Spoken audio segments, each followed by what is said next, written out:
யாழ்ப்பாணத்தின் தொன்மையான வரலாற்று சின்னமான நல்லூர் மந்திரிமனை கண்முன்னே அழிந்து போவதை பார்த்து கொண்டிருக்க முடியாது என இலங்கை தமிழரசு கட்சியினுடைய பதில் தலைவர் சி.வி.கே. சிவஞானம் தெரிவித்துள்ளார்.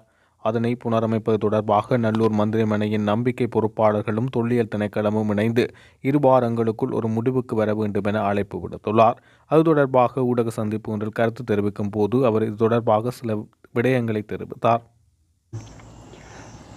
வணக்கம்.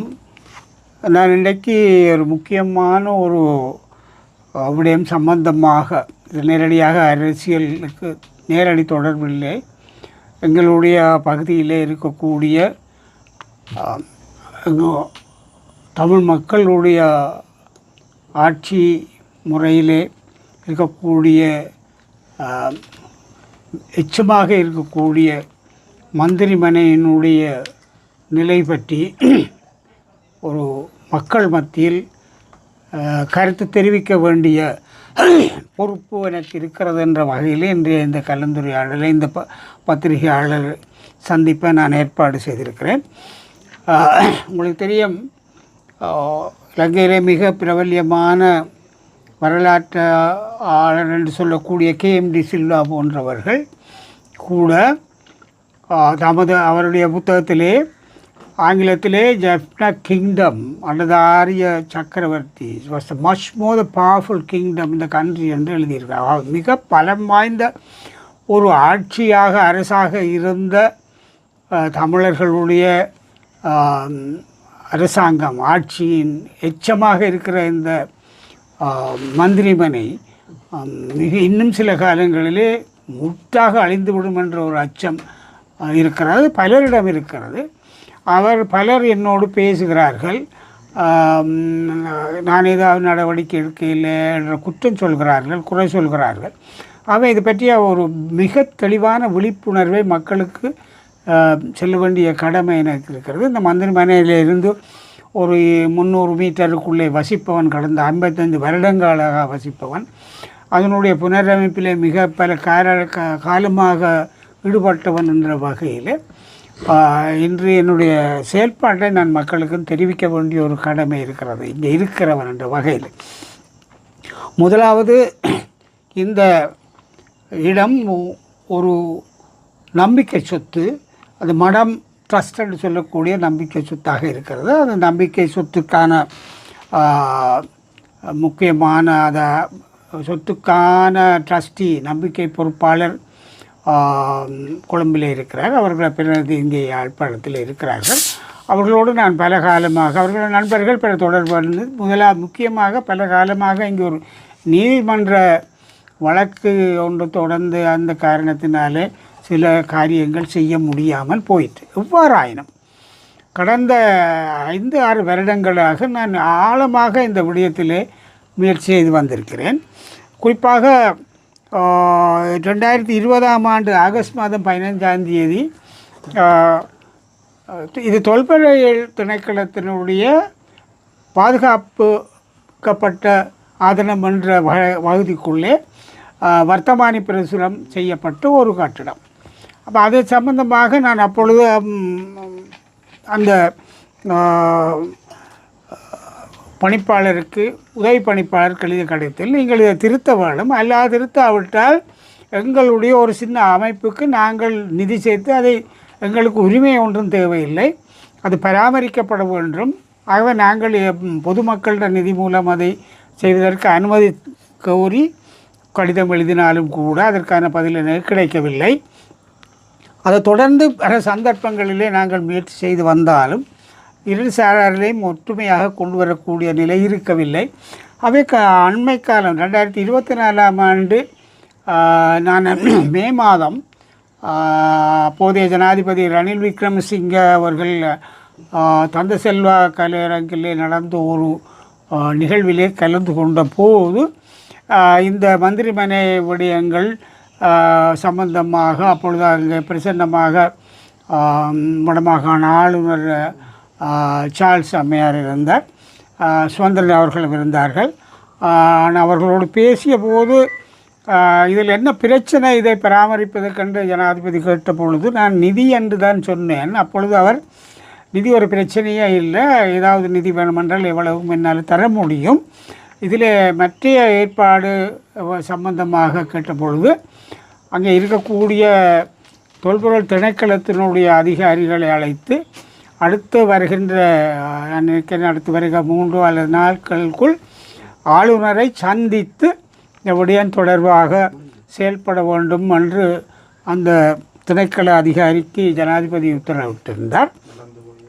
ஆனால் அதை தொடர்ந்து ஆளுநரோடு நான் பல முறை குறிப்பிட்டாலும் ஆளுநருடைய ஒரு சந்திப்பை ஏற்படுத்த முடியவில்லை. இருந்தாலும் கடைசியாக அந்த கோட்டையை சுற்றி ஒரு அபிவிருத்தி சம்பந்தமாக அவைத்தலைவர் என்ற முகையில் எனக்கு விடுத்த அழைப்பை சாதகமாக பரிசீலித்து இந்த ட்ரஸ்டி அவர்களை, நான் பெயர் சொல்ல விரும்பவில்லை, அவர்களையும் அழைத்து சென்று ஆளுநருடைய அலுவலகத்திலே ஒரு கலந்துரையாடலில் அவரும் நானும் கலந்து கொண்டோம். அதிலே கடைசியாக நாங்கள் எடுத்த முடிவு, அதை நான் அப்படியே வாசிக்கிறேன். அதாவது இவற்றை புனரமைப்பு செய்வது 2 முறைகளிலும், ஒன்று தொல்பொருள் திணைக்களம் விதிக்கும் நியமங்கள் தகமைகளுக்கு அமைய ஆதன பொறுப்பாளர் அவரது செலவில் புனரமைப்பது. 2 ஆதன பொறுப்பாளரிடமிருந்து தொல்பொருள் திணைக்களம் குறித்த கட்டிடத்தை பொறுப்பேற்று தமது நியமங்களுக்கு அமைய புனரமைப்பு செய்தல் என்னும் விவரங்கள் விவரிக்கப்பட்டது. இதன்போது தாம் முதலாவது முறையினை பின்பற்ற முயற்சிப்பதாகவும் அதன் பொருட்டு நிதியீட்டங்களை பெறும் வழிகளை ஆராய்வதாகவும் அவைத்தலைவர் ஆதன பொறுப்பாளர் ஆகியோரால் தெரிவிக்கப்பட்டது. நான் ஆதன பொறுப்பாளருக்கு கூறியது, நீங்கள் இதில் எடுத்தால் நாங்கள் மக்களிடமிருந்து ஏதோ ஒரு வகையிலே உதவி கேட்கலாம், மக்கள் வலிந்து உதவுவார்கள், இது ஒரு வரலாற்று சின்னம், இது பாதுகாக்கப்பட வேண்டும் என்றதுக்கு அந்த கருத்தங்கை பதிவு இதுக்கு குறிப்பிலே கூட்டத்திலே முடிவாக எடுக்கப்பட்டது. எவ்வாறாயினும் அதை தொடர்ந்து இது நடவடிக்கை எடுக்கப்படாமல் இன்னும் இருக்கிறது. இதனாலே நான் அண்மையிலே ஆளுநருடைய இந்த கூட்டம் 12/8/2024 நடந்தது. இதனுடைய ஆதன பொறுப்பாளரோடு நான் குறிப்பாக மே மாதம் 31ஆம் தேதியும் ஜூன் மாதம் 9ஆம் தேதியும் கலந்து பேசியிருந்தேன். அந்த கட்டிடம் சேதமடையப்பட்ட சம்பந்தமாக நடவடிக்கை எடுக்க வேண்டும் என்ற ஒரு நிலைப்பாட்டின் அடிப்படையில் நான் மீண்டும் அந்த கட்டிடம் மழைக்கு செப்டம்பர் 17ஆம் தேதி 2025 மழைக்கு சேதமடைகிற ஒரு நிலை இருந்த காரணத்தினாலே நான் தொல்பொருள் திணைக்களத்தோடு தொடர்பு கொண்டு அதை பராமரிப்பது சம்பந்தமாக பேசியதன் அடிப்படையில் நம்பிக்கை பொறுப்பாளருடன் திணைக்களத்துக்கு 24/9/2025 தேதி ஒரு கலந்துரையாடல் அவரோடு சென்று பேசியிருந்தேன். அதைத் தொடர்ந்து அவர்கள் 2010ஆம் மாதம் 25ஆம் ஆண்டு ஒரு கடிதம் எழுதியிருந்தார்கள் நம்பிக்கை பொறுப்பாளருக்கு. அவை அந்த விடயங்களும் முன்னேற்றம் ஏற்படவில்லை. இந்த நிலையிலே நான் நவம்பர் மாதம் 30ஆம் தேதி இந்த நம்பிக்கை பொறுத்தவரையில் உண்மையான பொறுப்பாளர் கொழும்பில் இருந்தாலும் அவர்கள் முழுமையான ஒரு அதிகாரமளிப்பு பவர் ஆஃப் அட்டர்னியை இங்கே இருக்கக்கூடிய அவர்களை பிரதிநிதிக்கு வழங்கியிருக்கிறார்கள். அவர்களோடு தான் நாங்கள் தொடர்பில் இருந்தோம். அவர்களுக்கும் நான் இந்த கடிதம் எழுதியிருந்தேன். இது சம்பந்தமாக இது அழிவரப்போகிறது, ஆகவே இதில் துரிதமாக நடத்திட்டு ஒரு கடிதம் எழுதி நான் 21/2/26ஆம் தேதி ஒரு முக்கியமான கடிதத்தை செய்தியை அவருக்கு அனுப்பியிருந்தேன். அதை நான் இப்பொழுது வாசிக்கிறேன். அதாவது அவருடைய பேரை போட்டு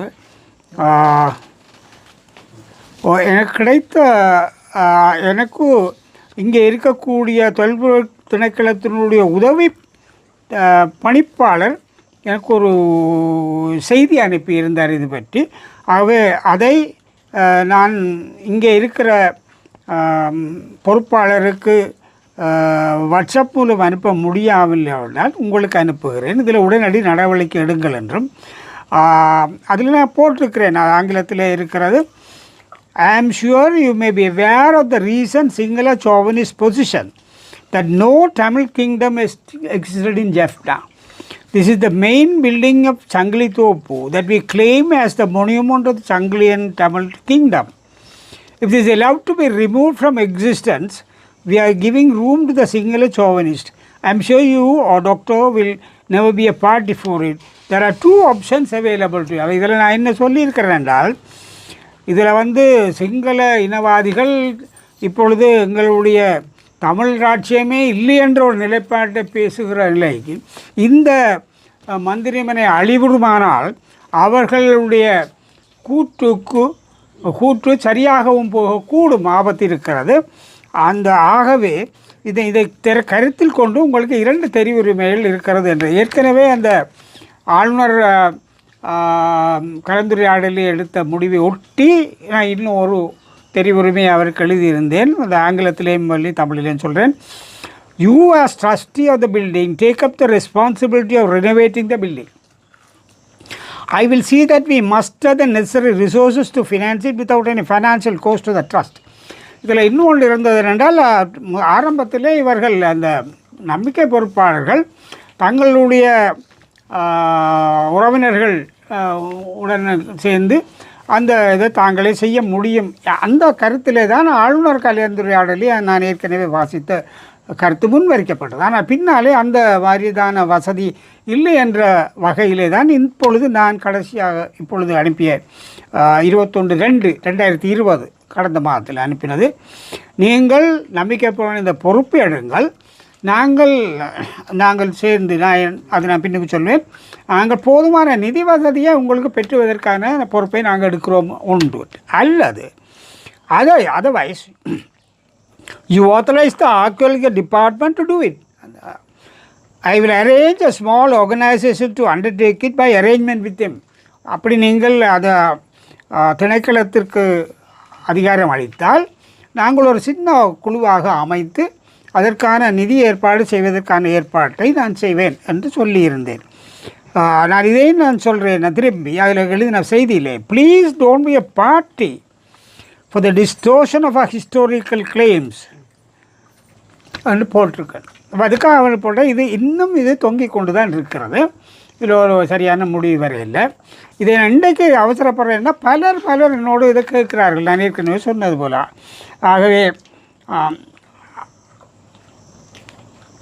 அண்மையிலே இந்த தெரிவுரிமைகளை வைத்துக்கொண்டு பலர் வர, முக்கியமாக எல்லாரும் பேசினாலும் அண்மையில் கனடிய தமிழ் காங்கிரஸினுடைய பிரதிநிதி இது டேண்டன் துர்ராஜா அவர்கள் இங்கே வந்திருந்தார்கள். அவர்கள் இது சம்பந்தமாக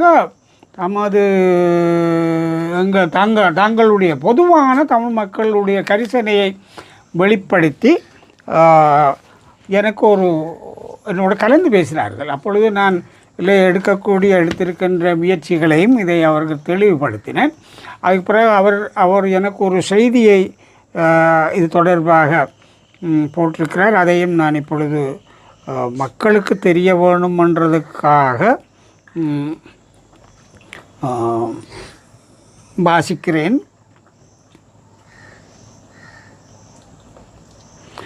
அதிலே அவர் தெளிவாக சொல்லியிருக்கிறார், இதை நீங்கள் தான் பொருத்தமான இடத்திலே இருக்கிறீர்கள், ஆகவே இதை முக்கியமான பொறுப்பை எடுத்து செயல்படுத்தினால் நாங்கள் உங்களுக்கு ஆதரவு தருவோம் என்ற வகையிலே அவர் எனக்கு ஒரு செய்தி இங்கே என்னுடைய மொபைலில் இருக்கிறது. ஆக இந்த நிலையிலே இப்பொழுது நான் சொல்லக்கூடியது என்னென்னா, மக்களுக்கு இது தெரிய வேணும். இதெல்லாம் ஒழிச்சு விளையாடி மக்களுக்கும் தெரியாது. சில பேர் என்னையும் குறை சொல்கிறார்கள், மற்றவங்க குறை சொல்கிறார்கள். அதுக்கு நான் இல்லை, இன்றைக்கு என்னுடைய இந்த கடந்த செப்டம்பர் மாதத்திலே இந்த மழைக்கு மேலே இருக்கிற கூரையின் பாரத்திலே இடிந்த கட்டிடமே இடிந்து போகும் என்ற நிலை சொன்ன பொழுது, திணைக்களத்துவாருடைய தொடர்பு கொண்ட பொழுது நான் நம்பிக்கை பொறுப்பாளரோடு தொடர்பு கொண்டு அவருடைய அங்கீகாரத்துடன் மேலே இருக்கிற கூறியை இறக்கி விட்டுருக்காங்க. இறக்கி விட்டாவிட்டால் இப்போ பயிர மழைக்கு அது கொண்டு கட்டணம் இல்லாமல் போயிருக்கு. இப்பொழுது அந்த நிலையில் தான் இருக்குது. ஆமாம், நான் கொடுக்கக்கூடிய இது 2 விஷயம் மக்களுக்கு சொல்லக்கூடியது. ஏதோ ஒரு வகையில் இவர்கள் இந்த 2 ஒழுங்குக்கு வர வேண்டும் என்றது என்ற ஒரு வற்புறுத்தல். அவர்கள் எப்படியே நெடுகவே ஒரு ஆள் சாட்டிக்கொண்டு அந்த காரணத்தில் இந்த காரணம் சொல்லி நொட்டி கொண்டு இருக்க இயலாது. ஒரு பக்கத்துக்கு வர வேணும். அப்படி வர்ற பொழுது நாங்கள் எங்களுக்கு இந்த கட்டிடம் திரும்ப மீண்ட வரலாற்று அம்சமாக கட்டிடமாக ஒரு மொனியூமெண்ட்டாக நிலைத்து நிற்க வேண்டுமென்றால் நாங்கள் சில நேரம் இப்படி இவர்கள் ஓமென்றால் மக்கள்கிட்ட நிதியை ஒரு சின்ன குழுவை நியமித்து அவர்கள் ஒரு பொருளாளர் ஒரு ஆளை வச்சு அவர்கள் மூலமாக இதை நிறைவேற்ற வேண்டும். அதற்கான ஆதரவு மக்கள் தர வேண்டும் என்றும் நான் ஏற்கனவே இன்னும் கொஞ்சம் முதல்ல அந்த பிரச்சனையில் இப்பொழுது திணைக்களம் ஒரு அளவுக்கு அந்த வேலையாட்கள் அவர்கள் தொழில்நுட்ப வேலையாட்களை தாங்கள் தரக்கூடியதாகவும் பொருட்களை நாங்கள் வாங்கி வழங்கினால் அந்த வேலையை செய்ய முடியும் என்ற ஒரு பரிசீலனையும் இருக்கிறது. அவை இதில் முக்கியமாக நம்பிக்கை பொறுப்பாளர்கள் இந்த 2இல் ஏதாவது ஒரு முடிவுக்கு உடனடியாக வர வேண்டிய தேவை இருக்கிறது. அதனை பெற்று திணைக்களம் இதை உடனடியாக செயல்படுத்தி எங்களோடு அது நான் 2க்கு நிதி சம்பந்தமானதற்கு நாங்கள் ஏற்பாடு செய்வோம் என்ற அந்த உறுதிப்பாட்டில் இதில் செய்யப்பட வேண்டும். இல்லாவிட்டால் இதை அழிவுற்று விடவன் நான் ஏற்கனவே சொன்னது போல இதை விடுவது நோக்கமா என்ற ஒரு சந்தேகம் அல்லது எரிச்சல் அல்லது ஆதங்கம் எல்லாருக்கும் எழும் என்றதை சொல்லி மக்களுடைய ஆதரவு கருத்து இதில் வெளிப்பட வேணும். இதை அப்படியே விட்டுட்டு எல்லோரும் பேசாமல் இருக்கிறவங்கள அநேகமாக அருகில் இருக்கிறபடியாக அதை விமர்சிக்கிறதுல நியாயம் இருக்கிறது என்பதை நான் ஒத்துக்கொண்டு தான் இன்றைய தினம் இதை பகிரங்கமாக மக்கள் முன் இந்த தகவல்களை வைக்க வேண்டிய தேவை இருக்கிறது என்பதால் இந்த செய்தியாளர் மாநாட்டை கூட்டியிருக்கிறேன். இதில் அரசியலோ கட்சியோ அவைத்தலைவர் சம்பந்தப்பட்ட எந்த விஷயமும் நான் பேச விரும்பவில்லை. இது வரலாறு இருக்கிற ஒரே ஒரு வரலாற்று சின்னம். அது அழிவுற்று போக விட முடியாது. அதனால் அதற்கான அக்கறையோடு இது உண்மையாக நான் கடந்த பல காலமாக நான் முயற்சித்தாலும் ஏதோ ஒரு தடைகளை 2 சாராரும் போட்டுக்கொண்டே வந்திருக்கிறார்கள் என்பதை நான் கவலையோடு பதிவு செய்ய விரும்புகின்றேன். ஒருத்தரையும் குற்றம் சாட்ட விரும்பவில்லை நான். ஆனால் இப்பொழுது இந்த விடயம் முன்னெடுக்கப்பட வேண்டும் என்பதை மக்களுக்கும் அவர்களுக்கும் தெரிவு செய்ய விடுகிறேன். நான் அவர்களுடைய 2 சாராருடைய ஒரு பதிலை 2 கிழமைக்குள்ளே நான் முழுமையான ஒரு நிலைப்பாட்டுக்கு வரும்படி கேட்டுக்கொள்ள விரும்புகிறேன். என்னுடைய செய்தி அவர்களுடைய காதுக்கு போகும், கவனத்திற்கு செல்லும், அதற்கான நடவடிக்கை எடுப்பார்கள் என்றும் இதற்கான ஒரு உண்மையான அவர்கள் என்னுடைய கோரிக்கைக்கு இணங்கினால் அதற்கான ஆதரவை மக்களிடம் எதிர்பார்ப்பதையும் கூறி இந்த தொடர்ந்து ஊடகங்கள் தேசியம் இதில் பேசுகிறவர்கள் இதற்கான கருத்தை மக்களிடம் கொண்டு செல்ல வேண்டும் என்று மிக அன்போடு கேட்டுக்கொள்ள விரும்புகிறேன். நன்றி. சுருக்கமாக சொன்னால் 2 சாராரும் ஏற்கனவே நான் தெரிவித்த தெரிவுகள், அதாவது ஒன்று நம்பிக்கை பொறுப்பாளர் இதை புனரமைப்பு செய்வதற்கு பொறுப்பு அவர் ஏற்கனவே அவரிட நிதி இல்லை, அந்த நம்பிக்கை பொறுப்பில் இல்லை என்று சொல்லிட்டார். ஆனால் நான் அதற்கு செலவில்லாமல் நான் செய்தார் என்று சொன்னேன். அந்த தெரிவுக்கு அவர் வர வேண்டும். அல்லது திணைக்களம் தாங்கள் பொறுப்பெடுக்க வேண்டும், அதற்கு நம்பிக்கை பொறுப்பாளர் அங்கீகாரம் வழங்க வேண்டும். அந்த அங்கீகாரத்தின் ஊடாக திணைக்களத்தோடு நாங்கள் எங்களோடு நான் ஒரு சின்ன ஒரு அட்வாக் பாடி என்று சொல்லக்கூடிய அதற்கான ஒரு அமைப்பை உருவாக்க அதன் மூலமாக நாங்கள் நிதியை பெற்றுத்தருவதற்கான அங்கீகாரத்தோடு இந்த வேலையை உடனடியாக முடிப்பதற்கான செயல்பாடு குறைந்தது கூடினது 2 கிழமைக்கு நிறைவேற்றுவதற்கான முயற்சி ஆரம்பிக்கப்பட வேண்டும் என்பதுதான் என்னுடைய கோரிக்கையின் நிலைப்பாடு. மேலும் இது இன்னொரு மழைக்கு ஏற்கனவே சொன்னது போல இன்னொரு மழை பெய்தால் இந்த கட்டணம் இடிந்து விழுமென்ற நிலையை பார்த்து கொண்டு அதையும் அவர்கள் பாராமுகமாக 2 சாராரும் இருந்தால் இவர்கள் இந்த கட்டிடம் அழிவுற வேண்டும் என்ற தென்னிலங்கை நிகழ்ச்சி நிரலுக்கான செயல்பாட்டுக்கு உடந்தை ஆவார்கள் என்ற நிலைப்பாடும் அவர்கள் கருத்துக்கு எடுக்கப்படும். ஆகவே இது திரும்ப உடனடியாக புனரமைக்கப்படுவதற்கான செயல்பாடுகளில் ஆள் குறை சொல்லாமல் சாட்டி கொண்டு இருக்காமல் போதுமான காலங்கள் இது நடந்திருக்கிறது. அந்த விடுத்து உடனடியாக செயல்பாட்டில் அவர்கள் சில குறைபாடுகள் அல்லது டெக்னிக்கலியான காரணங்களை கருத்து கெடுக்காமல் செயல்பாட்டில் இறங்க வேண்டும் என்று நான் வலியுறுத்த விரும்புகின்றேன்.